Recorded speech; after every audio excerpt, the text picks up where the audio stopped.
very difficult decisions to ensure that economic stability. Workers and pensioners just above the personal allowance threshold have already borne much of the brunt of the previous government's cost of living crisis and fiscal drag, putting many in a precarious position. What steps is the government taking to ensure that if there is to be further fiscal drag, that these groups are prevented from shouldering further burdens? Thank you. I should have actually welcomed the honourable gentleman to his place as well. It was the previous government's decision to maintain tax thresholds at their current levels until 2028. We have inherited an extremely difficult fiscal situation, meaning we cannot undo everything they did. But the Prime Minister has been clear, those with the broadest shoulders should bear the heavier burden. The government is providing £500 million, including the estimated Barnett consequential, to extend the Household Support Fund in England to another 6 months to 31st March 2025. This continues to be our aim to support those who are most in need. The Household Support Fund is specifically used by local authorities to help the most vulnerable households cover the cost of essentials such as food, energy and water. Josh Babarinde. Thank you, Mr. Speaker. A source of economic instability for local government are the rising costs of temporary accommodation that are spiralling out of control. And Eastbourne Borough Council leader Stephen Holt, together with 118 other council leaders, cross-party wrote to the last government to ask for urgent support and propose a number of solutions too, but they were completely ignored. Will this Chancellor meet with me and local government leaders, including Eastbourne's, to discuss what immediate support she can provide to help us across the country tackle the temporary accommodation crisis? I thank the honourable gentleman for his question. And I would say, having served as a local councillor for many years, I very much recognise the problem that he's describing, and I'm sorry to hear about the situation. I will refer to his comments to the Deputy Prime Minister, who's in charge of housing, and I'll make sure that he gets a response, because it sounds like it's a troubling situation and he should have had a response before. Thank you. Bill Esterson. The Minister referred to the £22 billion black hole in the public finances left by the party opposite, and which they hid from the British public. Doesn't what happened under the last government highlight just how important it is to ensure transparency and independent analysis in economic decisions? I thank the honourable gentleman for his question. Upon taking office, we discovered, as he said, a £22 billion black hole in the public finances that have been left by the previous government, and we've now uncovered a litany of unfunded spending commitments by the Conservatives. And we recently learned that the deficit is now £4.7 billion higher than the OBR forecast back in March because of their economic recklessness. But we will rectify this, and we will set out a clear spending plan and our ambitious plan to get the country back into stable economic conditions at the budget. Sir Julian Lewis. Given that the House of Commons Library estimates that the COVID disaster cost the country between 315 and 415 billion pounds, can the Minister explain how it is that even her own questionable figure of a £22 billion black hole isn't a great deal higher? I think I thank the honourable gentleman for his question, but could I point out gently to the gentleman that had our economy grown at the average rate of other OECD economies over the last 13 years, it would have been £140 billion larger. Could I also point out to the Conservatives that the tax burden rose to its highest level for 70 years? So I will not be taking any lessons from the party opposite, because the last government oversaw the biggest drop in household real disposable incomes since records began. Helen Morgan. Number 5, please, Mr. Speaker. Thank you, Mr. Speaker. With permission, I will answer this question together with questions 10 and 12. This government supports the triple lock, and as a result, the new state pension is worth £900 more than it was this time last year. And in April, the state pension will go up again by the highest of inflation, average wage growth, or 2.5%.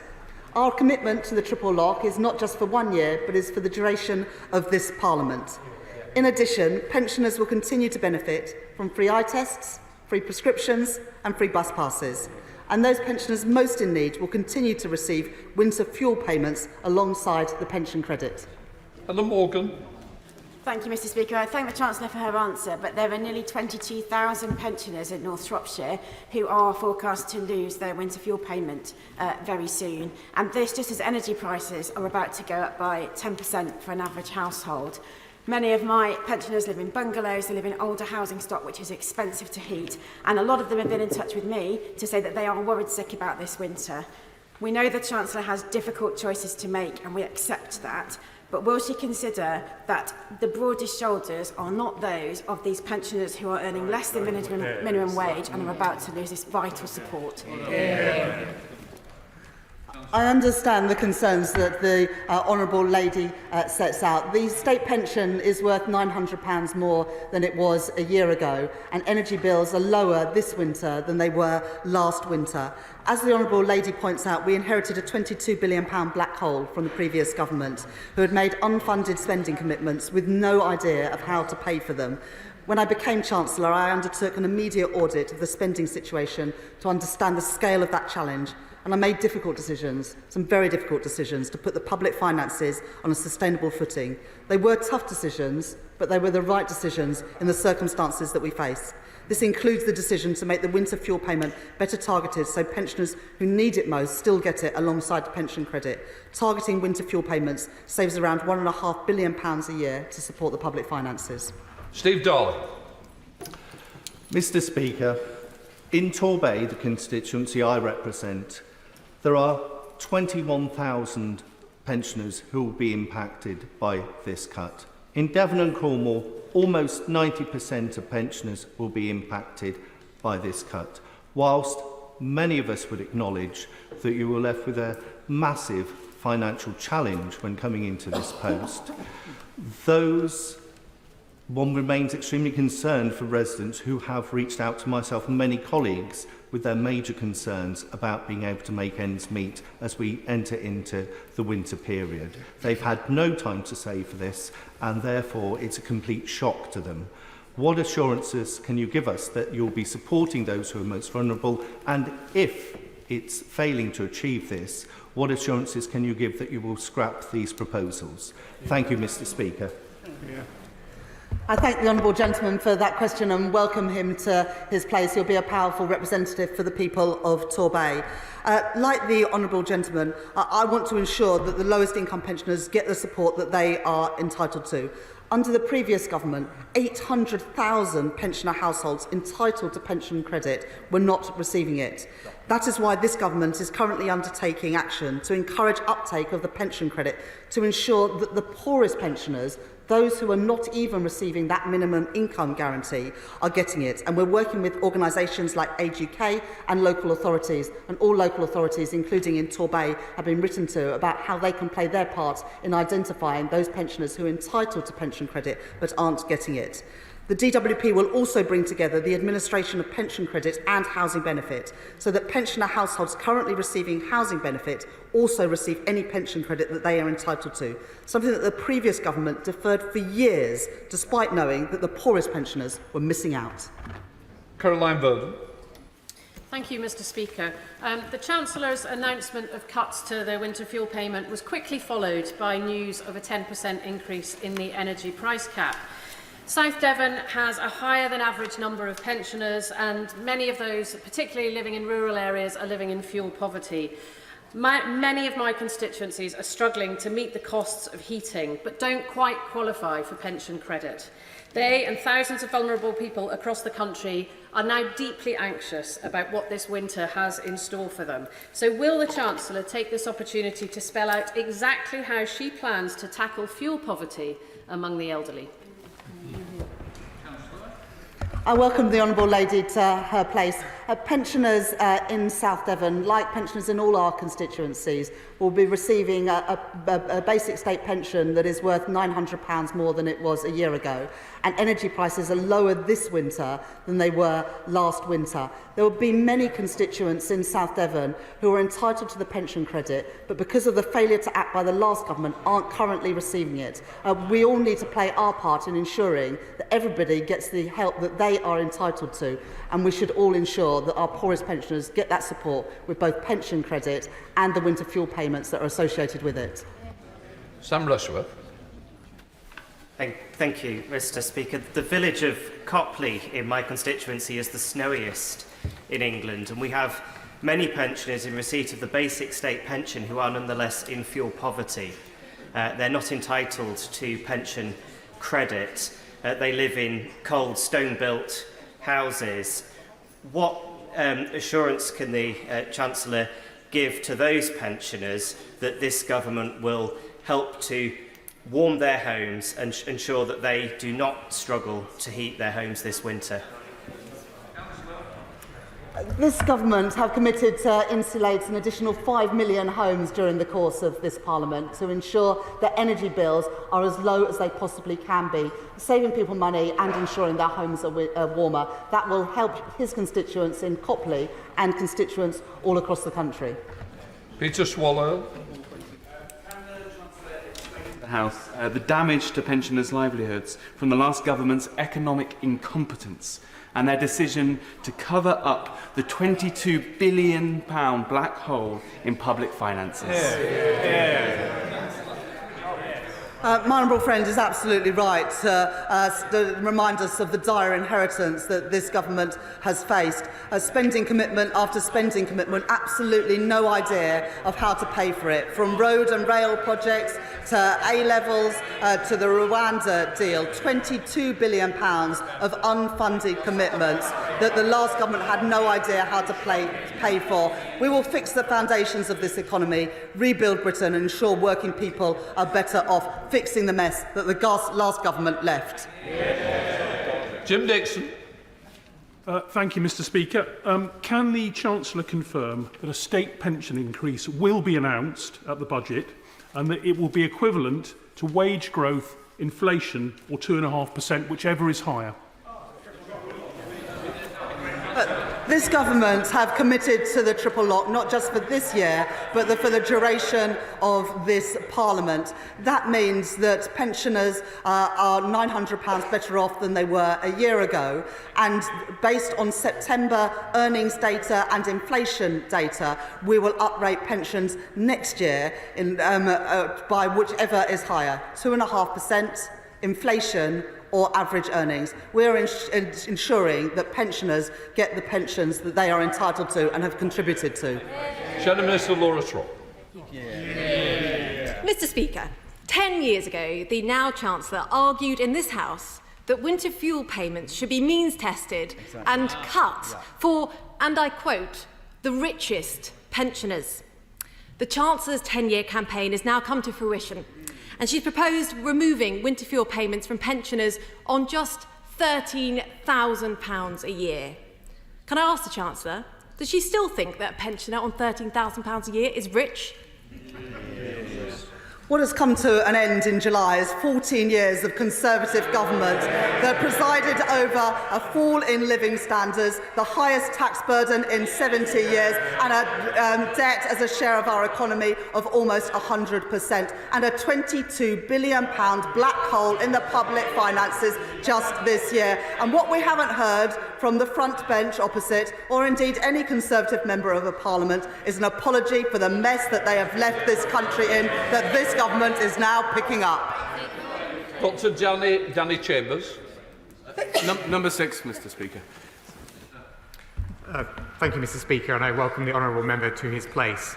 Since taking office, the government has set up the Clean Energy Mission Board to enable progress towards the 2030 target. This will accelerate the transition away from fossil fuels to clean, homegrown power, and it will boost Britain's energy independence and security. The government will also set up a new publicly owned energy company, Great British Energy, which will save families money by ensuring electricity bills are no longer exposed to gas price shocks, and a warm homes plan will improve energy efficiency in homes and cut bills. To Danny Chambers. Thank you, Mr. Speaker.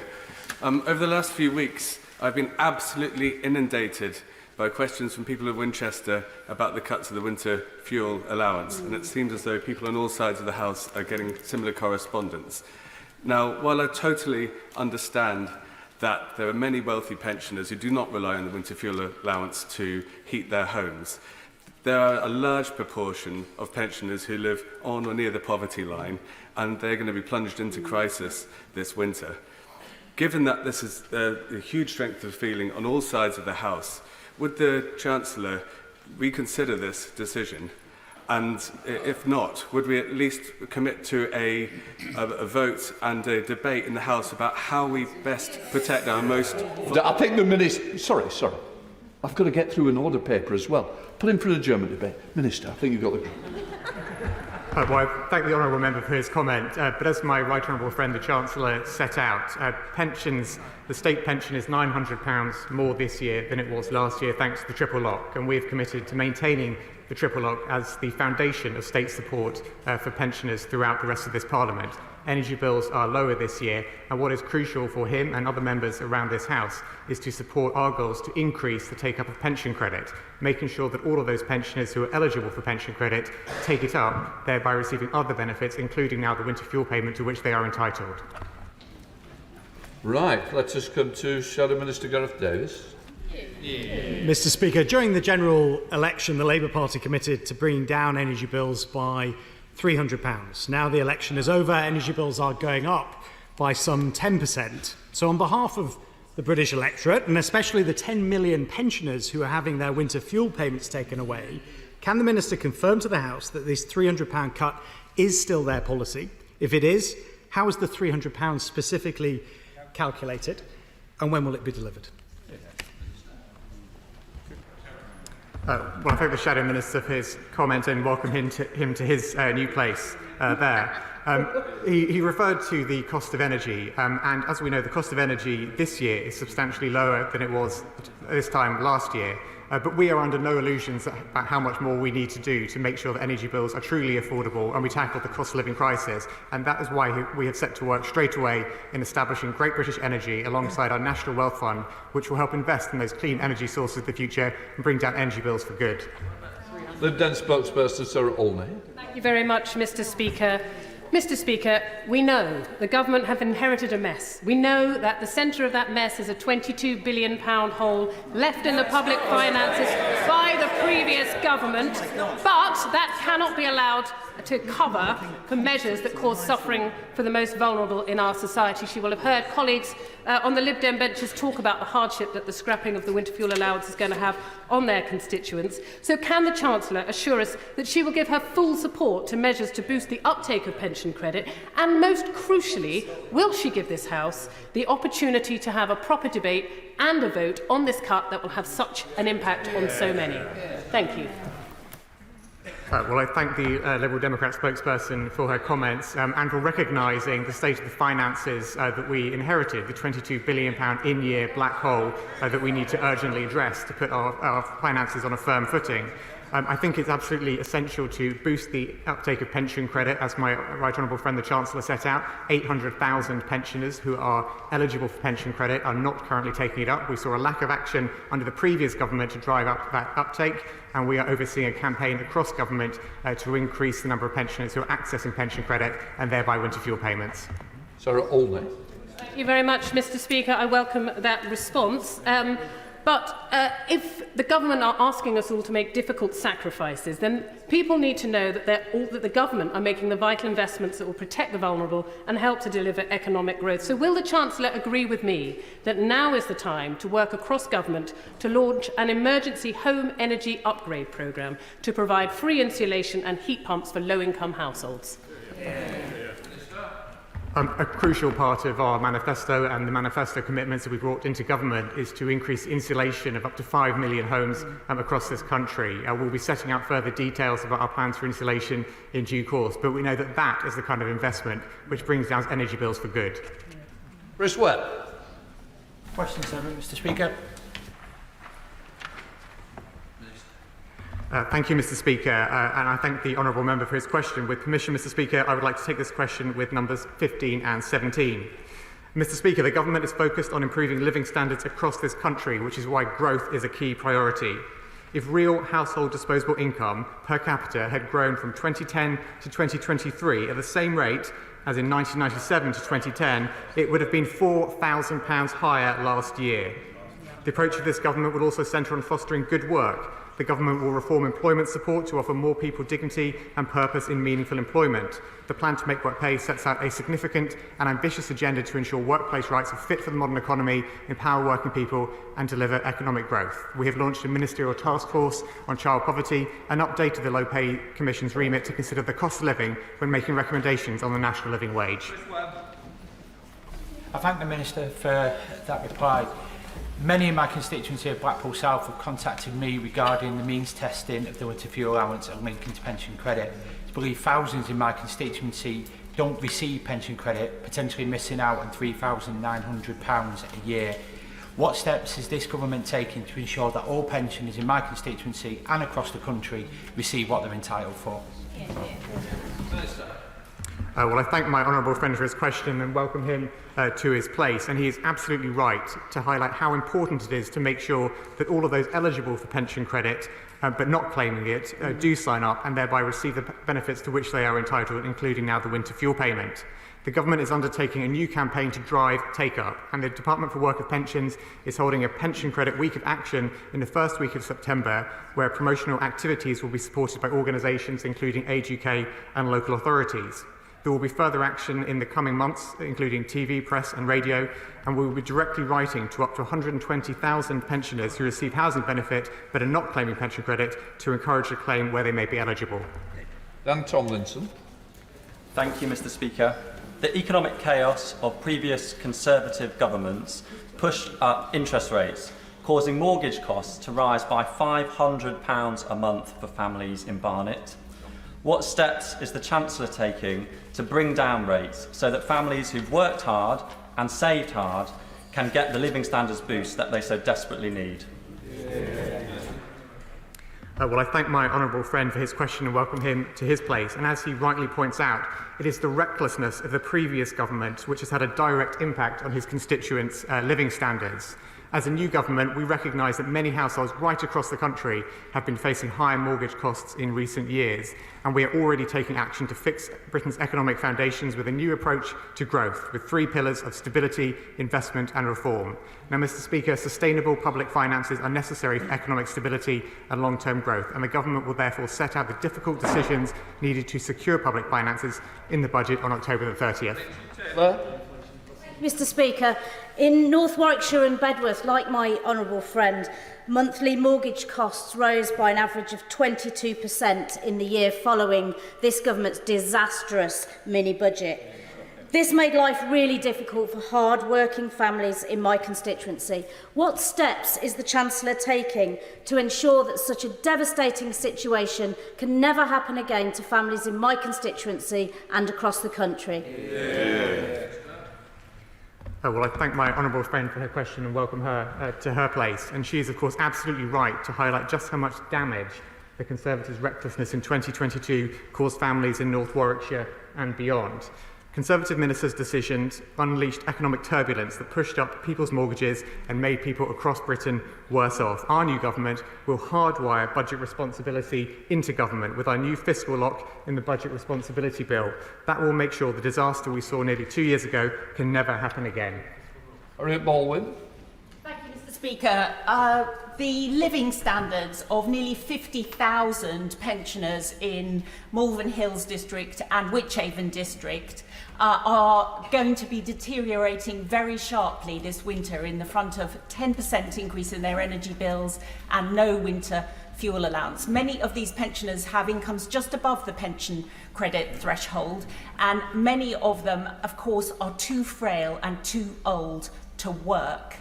And yet, within the first few days of coming to office, the Chancellor managed to spend over £22 billion very quickly by setting up Great British Energy, by setting up a national wealth fund, and by giving in to the pay demands of her party's union paymasters. Is it not the case that this Chancellor has made the chilling political choice to balance the books of this country on the very frailest shoulders? Thank you, Mr. Speaker. Well, I'm disappointed that the honourable member is talking down essential investments in our country's future that we've made, and that she also seems to be confused that there is a £22 billion black hole because of the unfunded spending commitments made by the party opposite when they were in government. But she makes an important point about protecting pensioners, and that is why it is so important to ensure that all of those pensioners who are eligible for pension credit take up pension credit, and I would look forward to her support in making sure they do so. Wendy Chamberlain. Mr. Speaker, statistics from the Trussell Trust published today show that people on universal credit, half of them ran out of money and couldn't afford to buy food before the end of the month. What prospect do these people have to increase their living standards? Now, the reintroduction of the Household Support Fund is welcome, but can I ask the Treasury, what steps are they doing to make sure that people do not go hungry this winter? Well, I thank the honourable member for her question. As she rightly points out, through the extension of the Household Support Fund, the government is providing £500 million to extend this fund in England for another 6 months, and it would include Barnet consequentials. We believe that is an important measure to help people with the months ahead. But I think in the longer term, the crucial way to get people's living standards to increase and to tackle the cost of living crisis is to get the economy growing. And we've spoken at length about the measures that we've already taken as a new government, from planning reform to the National Wealth Fund to Great British Energy. All of that is about getting the economy growing, because that is the way to sustainably make people better off and invest in our public services. Kirsty Blackman. Means testing the winter fuel payment increases the burden on many vulnerable people, and it reduces their living standards. Unlike the Scottish Government, who's got many statutory constraints on our budgets, the Chancellor's fiscal rules are entirely self-imposed. Does the Minister think that sticking to the Chancellor's fiscal rules is more important than the health and well-being of pensioners? Well, I thank the honourable member for her question, but I think, let me be really clear about this. If we don't have fiscal responsibility, if we don't stick to fiscal rules, then we lack the economic stability which is so crucial to getting the economy growing and to making sure that people across Britain are better off. We have to make sure that we return stability and fiscal responsibility to our country after the record of the government opposite. We saw what happened when the government opposite lost control of public finances, when they made unfunded spending commitments. We need to make sure that will never happen again, which is why we are hardwiring fiscal responsibility into the future of government through our new budget responsibility bill. Damien Egan. Question number 9, please, Mr. Speaker. Thank you, Mr. Speaker. With permission, I will answer this question together with question 22. Sustained economic growth is the only route to improving the prosperity of our country and living standards of working people.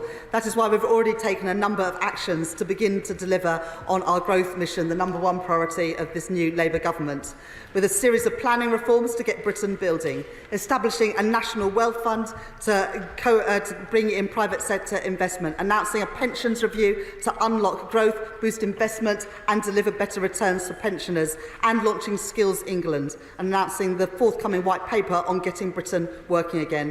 This government is determined to boost growth and improve living standards, and by doing that, to have the money that we need to fund our vital public services. Damien Egan. Thank you. I'd like to thank the Chancellor for her answer, and so much of what she describes and talks about the delivery of that runs through local government. I'd like to ask the Chancellor about the progress that has been made to giving local councils longer-term funding settlements.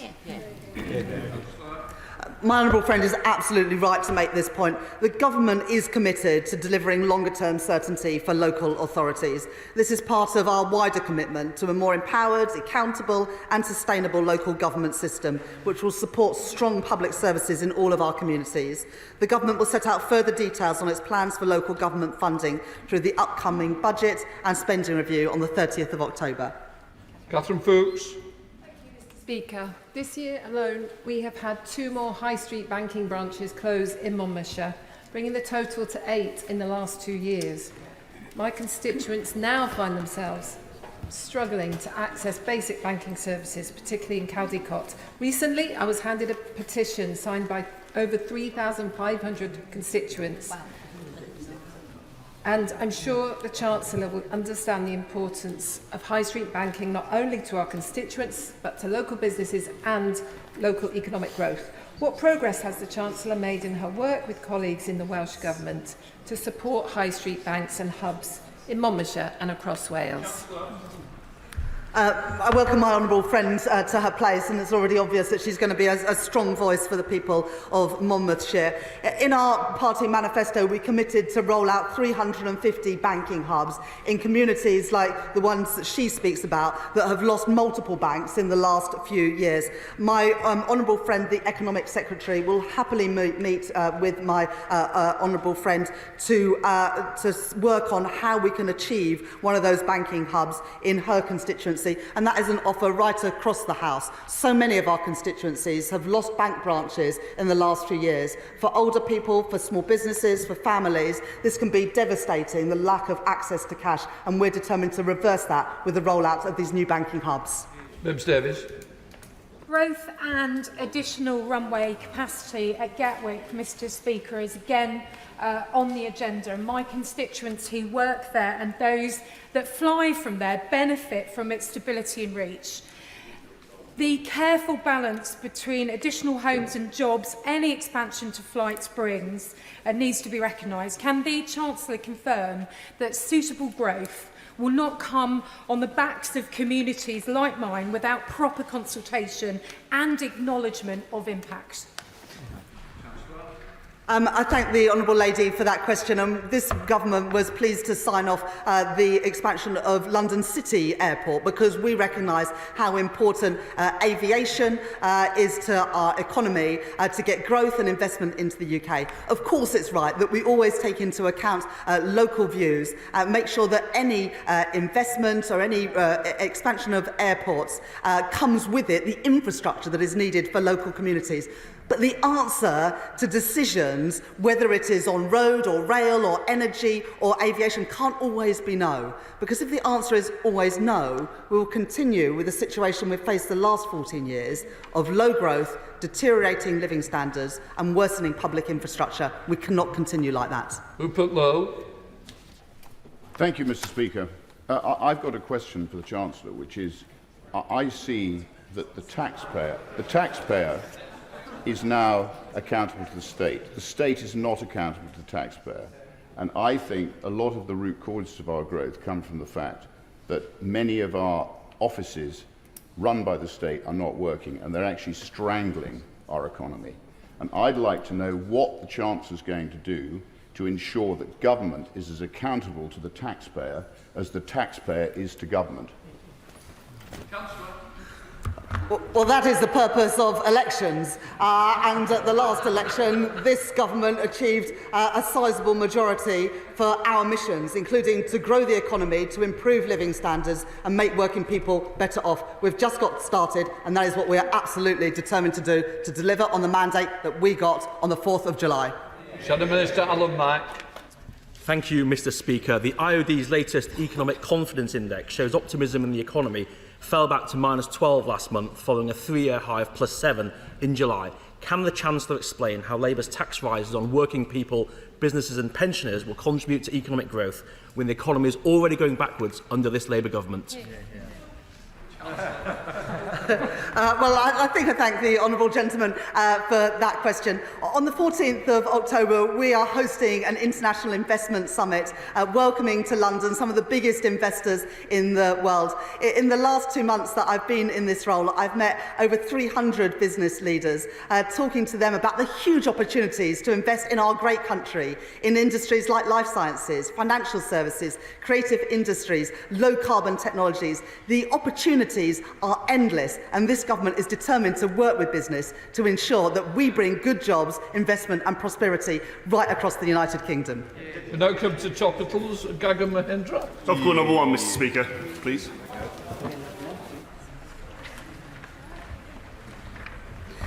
Mr Speaker, this government has inherited a £22 billion black hole in the public finances. That requires tough choices to rectify the situation that we have inherited. And we will also clamp down on egregious spending and half government spending on consultancy. This will save £500 million next year.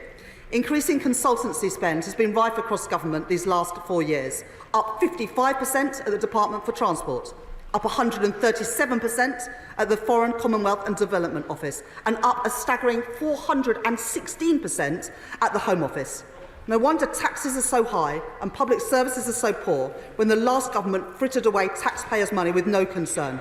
I will treat taxpayers' money with respect. We will fix the foundations of our economy so we can rebuild Britain and make working people better off. Thank you, Mr. Speaker. Can I welcome the Chancellor to her place? Notwithstanding what she's just said there, can the Chancellor tell the House why she has made the political decision to scrap the commitment to at least 2.5% of GDP on defence spending, undermining our support for Ukraine, and instead prioritised giving her union paymasters inflation-busting pay rises that have only led to more unions calling for more strikes and more pay? Let me respond directly on the issue of Ukraine. I had the pleasure to meet Minister Marchenko from Ukraine in my first couple of weeks in this job and made the commitment to him to go ahead with the extraordinary revenue acceleration programme. I think this is an area that it's important that across the House we work together to support the Ukrainian people against the Russian invasion. In the last Parliament, we always supported the government when they took action to support the Ukrainian people. I hope that that cross-party support can continue. Everybody, stop it, and I've got a big list to get through. Rachel Maskell gives us a good example. Thank you, Mr. Speaker. In York, the average rent rise of 11.9% exceeded the state pension rise by £380 this year, with the loss of the cost of living payments and winter fuel payments, increase in the energy price cap and cost of living. Pensioners are frightened how they're going to keep warm this winter, as am I. With changing the eligibility for the winter fuel payments, how will she protect pensioners above the pension credit threshold to prevent cold, ill health or worse this winter?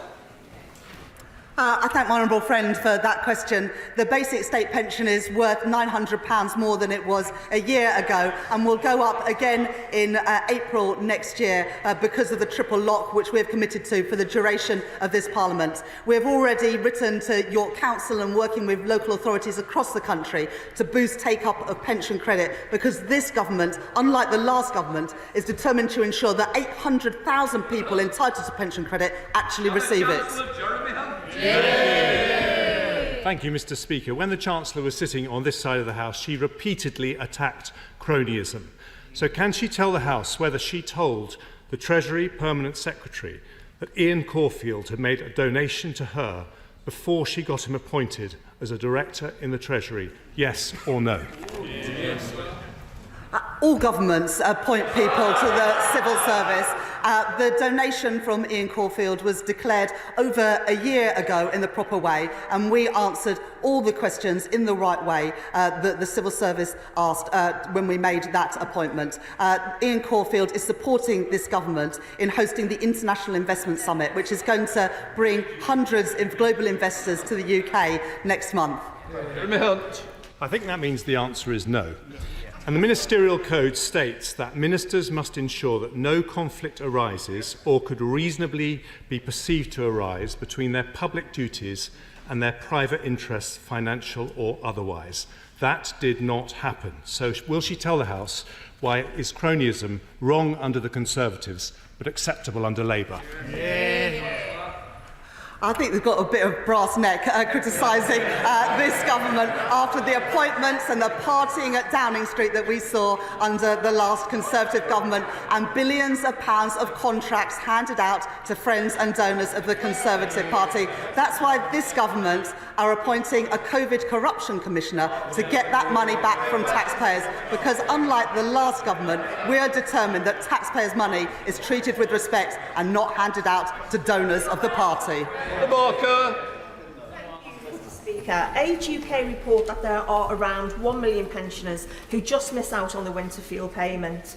These are people living on modest incomes within £50 of the poverty line who will miss out due to a tiny occupational pension, including many in Liverpool Wavertree. We have heard about the campaign to take up pension credits, but can my right honourable friend tell us specifically whether that pension credit will be backdated?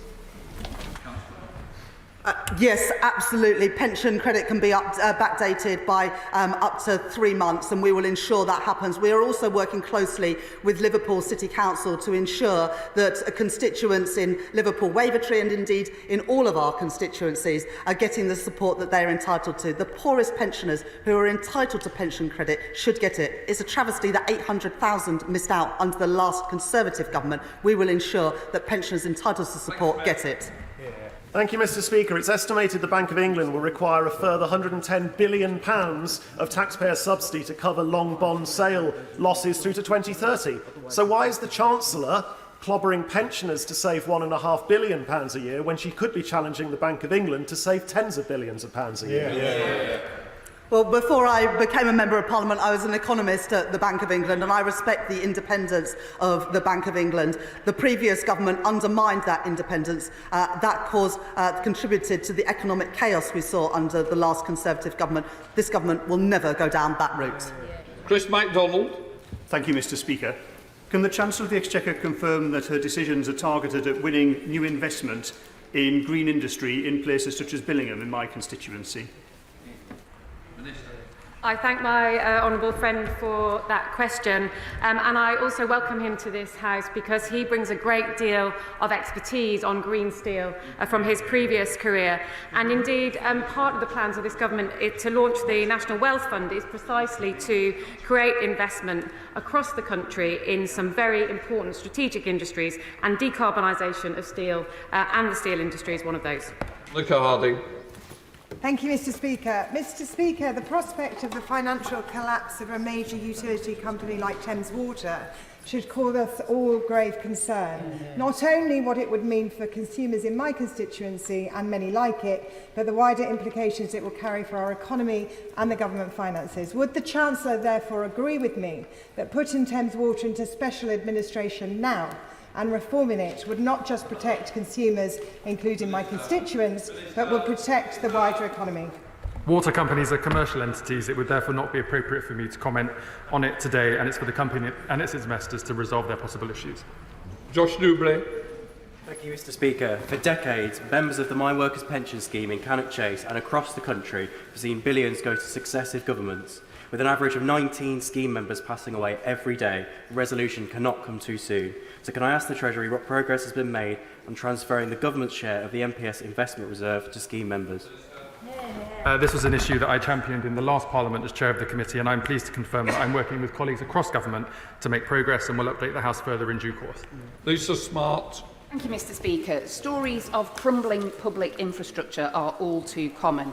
Stepping Hill Hospital in Hazel Grove has had to close buildings because the condition was no longer deemed safe, and we've seen footage of medics having to wade through flooded corridors when pipes have burst.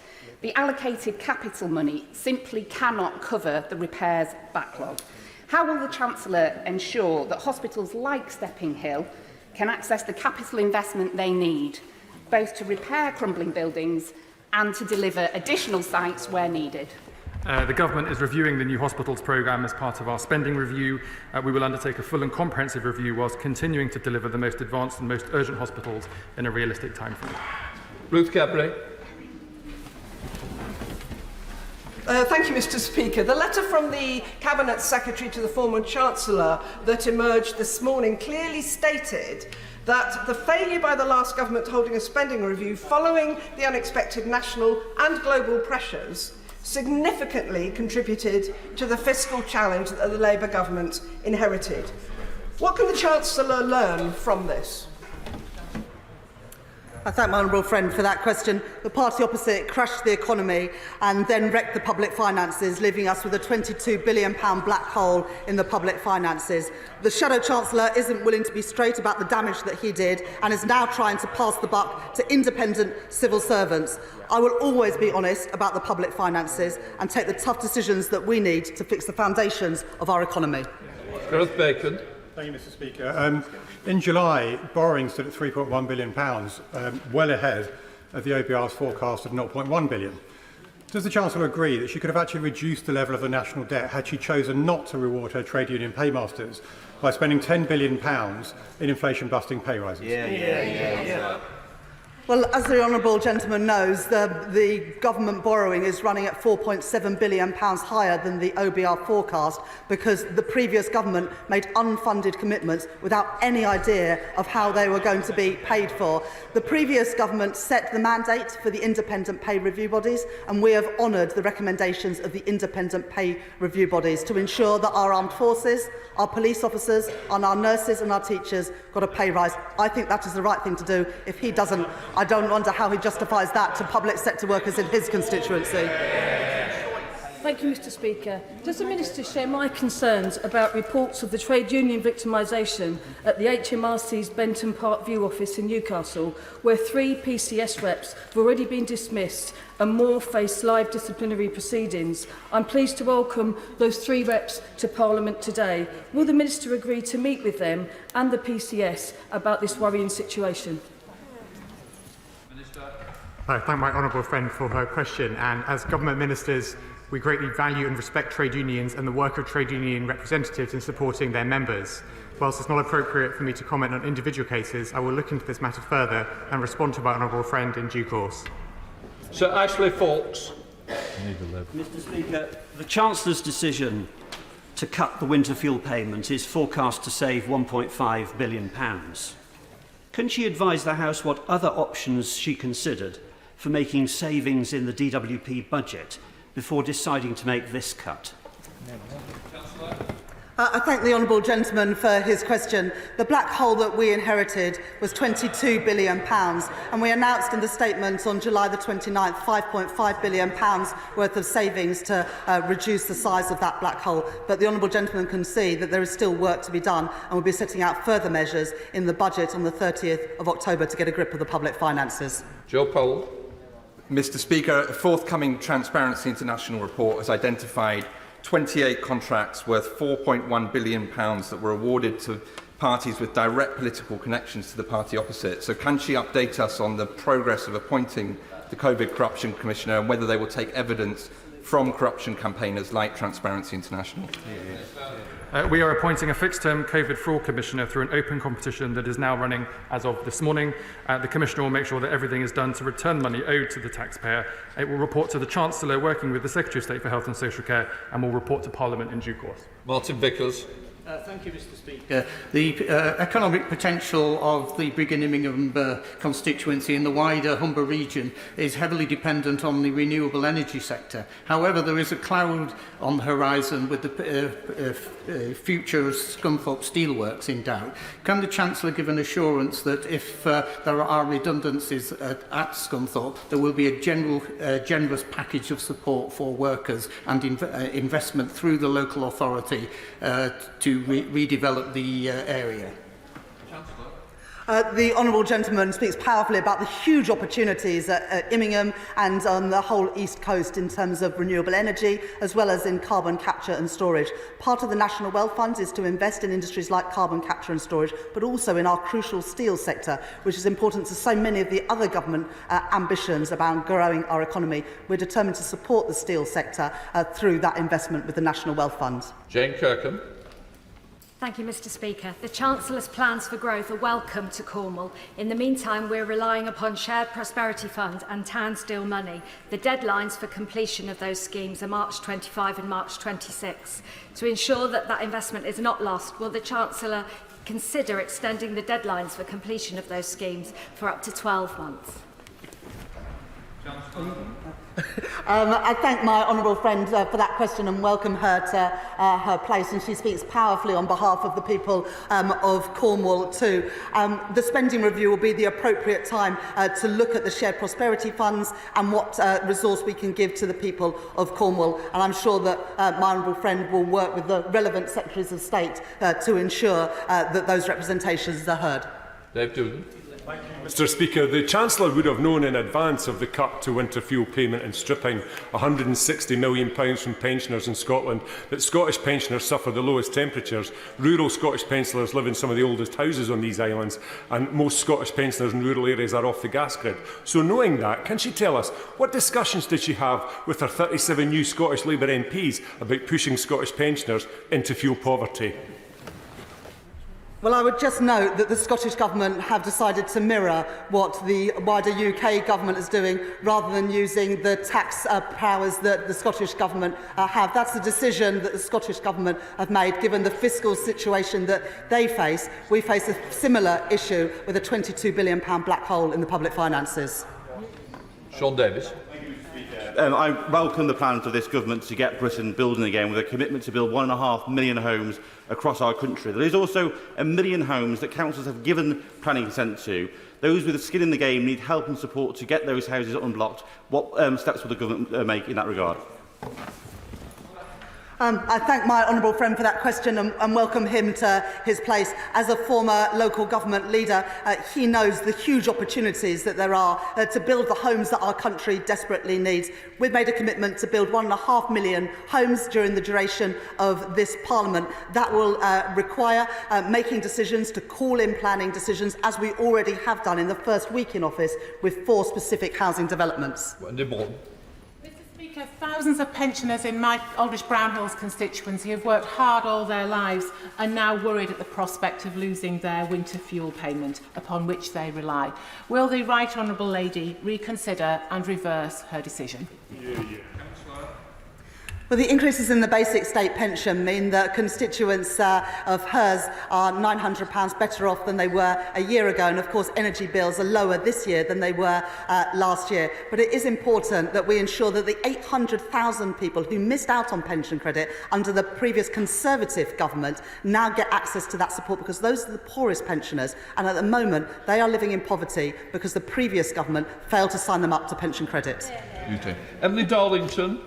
Thank you, Mr. Speaker.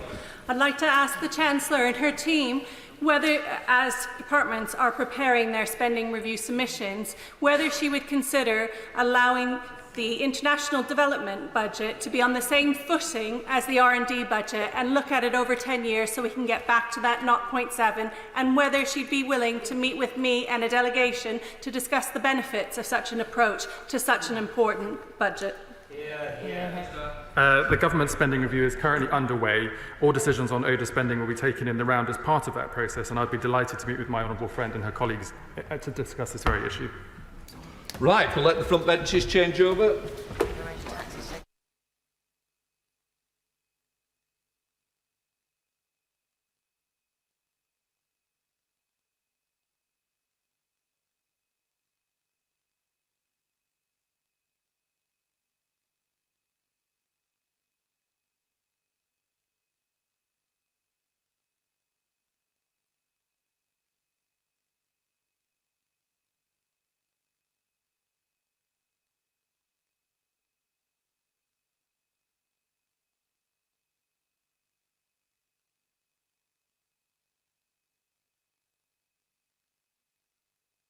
All the best.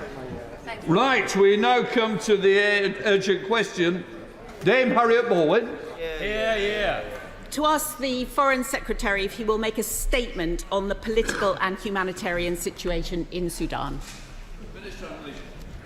Thank you, Mr. Speaker, and I'd like first to welcome the Right Honourable Lady to her place. Of course, as former Africa Minister, I know that she's deeply concerned about these issues. I'm very grateful for the fact that this urgent question has been brought. It could not be, indeed, more urgent. Last month, Mr. Speaker, I visited South Sudan to assess the situation in Sudan and to meet those who've been forced to flee horrendous violence. The scenes of suffering and devastation that I heard about, from families that have been torn apart, children who were on the brink of starvation, have been etched in my memory.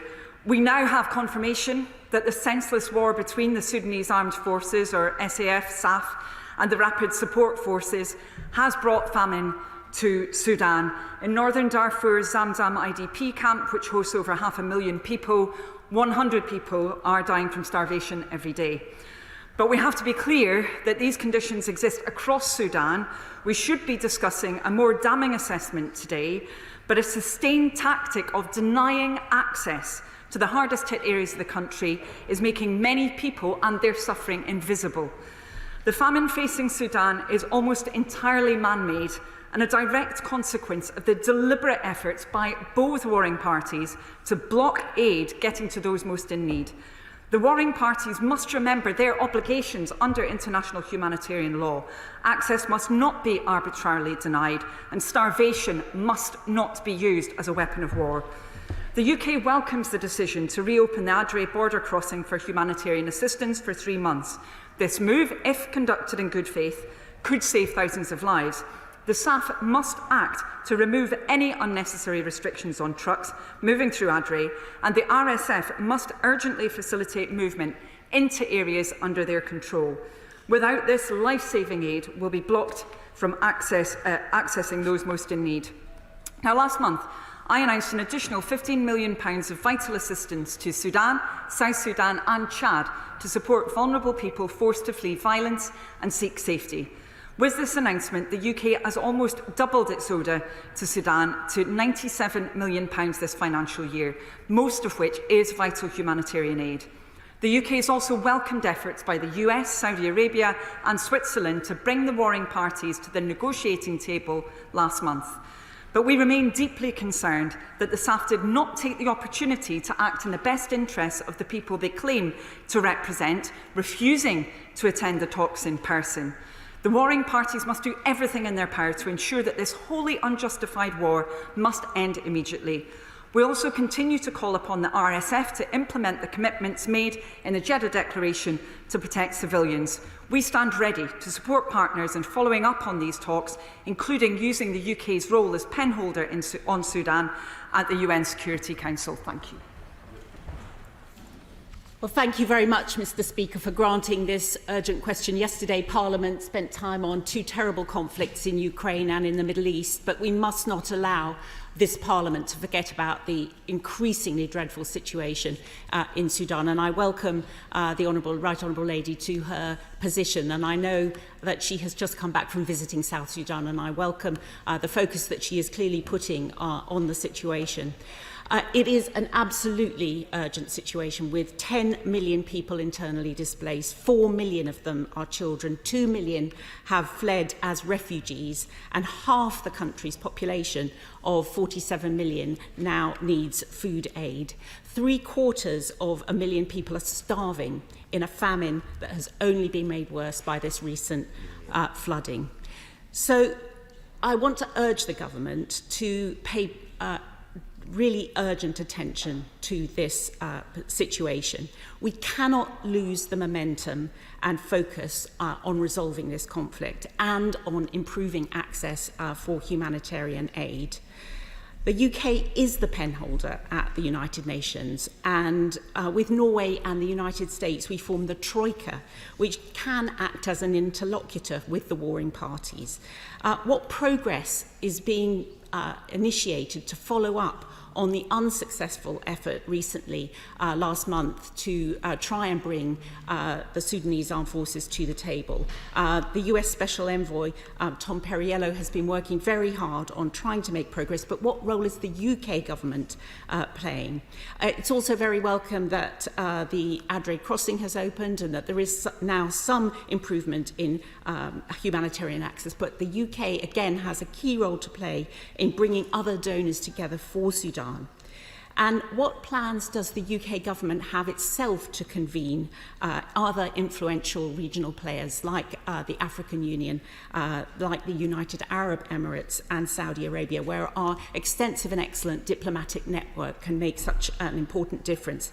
And overall, what strategy does the UK government have to counteract the growing influence of Russia in the region, where they are fomenting these conflicts, both in Sudan and in nearby countries like Libya, in order to gain access to Red Sea and Mediterranean ports and encourage migration patterns such as those that we have seen? Thank you, Mr. Speaker. I'm grateful to the Right Honourable Lady's commitment on these incredibly important questions.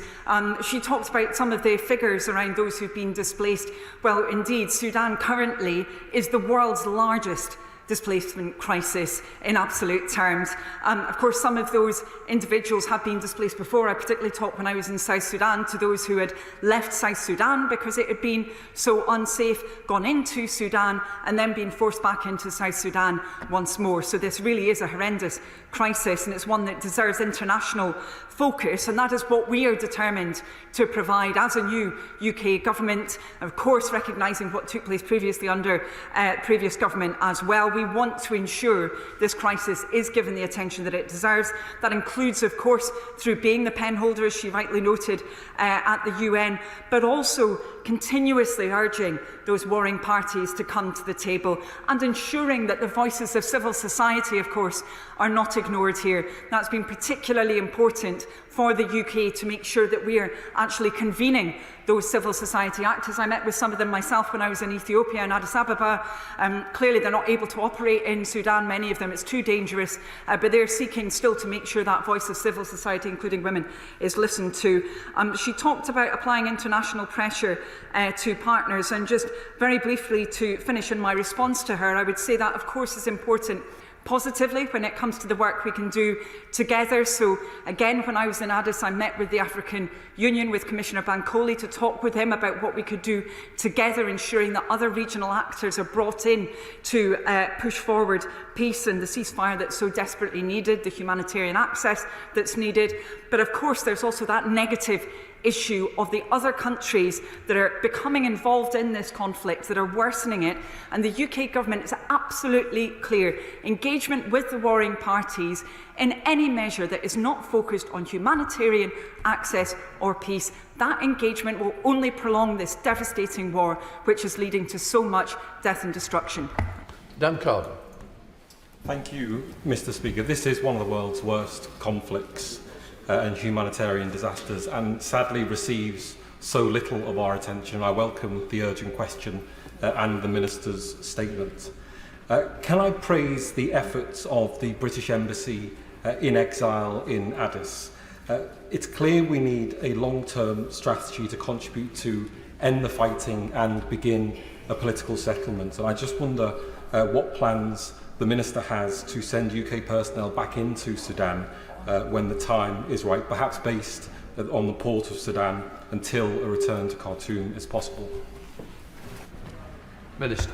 I'm very grateful to my honourable friend for raising this, and I have to say that the staff from the UK Embassy that was previously in Sudan really did show the best of UK government. No question about that. They were placed in a truly horrendous, terrifying situation at the time of the beginning of this conflict, effectively under siege in the middle of the beginning of a dreadful war.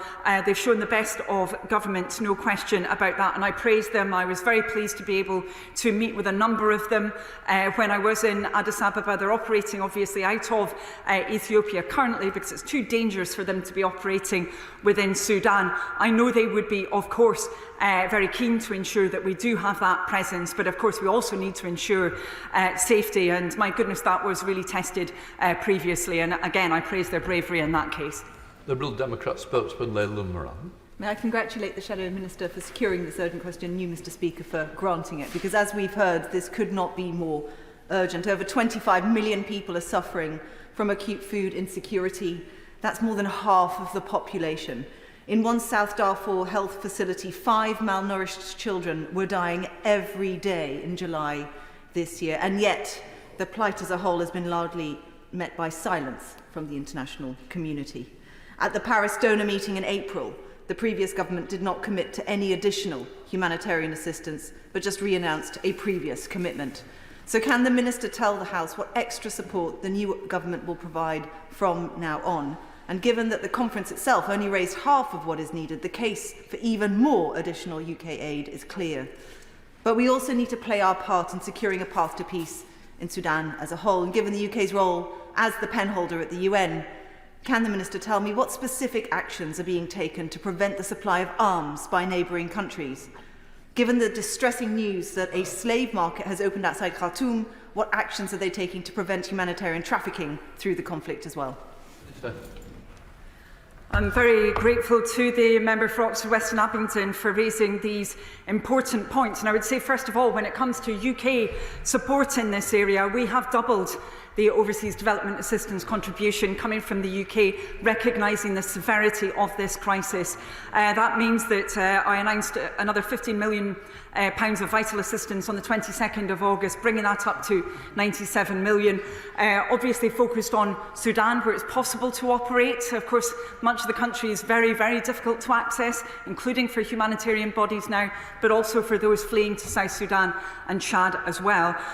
She talked about neighbouring countries. I would mention the fact that there are a number of countries which we would be very, very clear in urging to not engage in destabilising activity. I know I mentioned this a moment ago in response to the Shadow Development Minister, but any activity that is not focused on humanitarian support or on promoting peace is effectively prolonging the war, it's worsening the humanitarian situation, and it's creating a legacy for the future, which will be very, very difficult to deal with. We're seeing large numbers of unaccompanied children, for example, a really, really disturbing situation. So we want that message to be heard loud and clear. Searcher. Thank you very much, Mr. Speaker. I appreciate it. I wish that this conflict and resulting famine wasn't stopped before it started, and I'm grateful for the Secretary of State's commitment to it. However, when the International Development Select Committee took evidence in April, we very much found that it was a war on women. So can the Secretary of State please tell us what specifically she is doing to protect women from the horrendous rapes that are going on, from the sexual abuse, and what she is doing for the Foreign Secretary team to gather atrocity prevention data? Minister. I'm very grateful to my honourable friend for mentioning this, and of course she has great expertise in this area, and we're deeply concerned about the escalation of conflict-related sexual violence that we've seen taking place in Sudan since the outbreak of the conflict in April 2023. We've seen reports that I know she will be well aware of, and others in the House, that, for example, there have been 262 rape cases reported over the period from April to August. That is likely to be a massive underestimate of the situation on the ground. Disturbingly, we're seeing those women and girls who are subject to sexual violence in IDP camps when they're travelling, at checkpoints, even in their own homes, when they're trying to get firewood, when they're desperately trying to get support for their families. There are also reports of kidnapping, ransom and sexual exploitation. She asked, what is the UK doing on this? We continue to condemn those atrocities against women and girls. We've called out human rights violations, especially conflict-related sexual violence carried out by the parties to the conflict, and we've done that within the UN Human Rights Council and Security Council, and we're working to ensure that evidence is indeed collected. Sir Gavin Williamson. Thank you, Mr. Speaker. The fighting in Sudan is not just having an impact on that country itself, but also neighbouring countries such as South Sudan, who can't actually export its natural resources. What action is the government taking to try and see if they can open up channels for countries such as South Sudan to be able to export the goods in order to feed their people in their country as well? Minister. Yeah, I'm grateful to the right honourable gentleman for raising this, and of course he will be aware that there was already a humanitarian crisis in South Sudan. I visited the Bentiu refugee camp, which houses 100,000 people, and effectively an island of marooned people within a kind of lake of floodwater at the moment. There was already a crisis there. He's absolutely right. The economic prospects have gone even further backwards with the crisis. The main oil pipeline, of course, has been impacted by the conflict within Sudan. So we've been having discussions with international partners about what can be done to try and improve that situation. I had discussions, for example, with the World Bank when I was in Juba in South Sudan about what can be done around economic reform, and I would say there is a role for the government of South Sudan in ensuring that economic reform actually takes place. I made that very clear, that that reform needs to take place, that we need to see strong action. We also need to see elections, and of course that impact of the Sudan conflict is being felt, as you said, in South Sudan too. To speak on behalf of the Newport Sudanese community who came together yesterday in Peel to open their new community centre, and who I know feel that this conflict and this famine of such epic proportions still goes largely unseen. Can I ask the Minister to reiterate again to those who hear such horrific stories from family and friends that we will all do all that we can as the penholder on Sudan at the UN Security Council to ensure that international attention and actions are not too little and too late, and that crucially aid gets to the right places? Minister. I'm grateful to my honourable friend for raising the important point about diaspora communities within the UK. I also have spoken with many people with Sudanese heritage within the UK who are deeply concerned about the situation at home. There are very, very few people, in fact, I'm yet to meet someone who has Sudanese heritage who's not been impacted somehow with a close family member who hasn't been killed, subject to violence, had to flee, or indeed is in food insecurity. So I pay tribute to the Sudanese community in Newport, across our country, and most certainly their plight is not being forgotten. Sir Julian. Thank you, Mr. Speaker. May I commend the Minister for having made her visit so promptly. It seems to me that this conflict, judging by the amount of coverage that the conflict in Ukraine and Middle East gets, night after night on the news, ought similarly to be constantly featuring in our media. Why is that not happening? Is it purely because of the denial of journalistic access? Minister. Yeah, I'm very grateful to the Right Honourable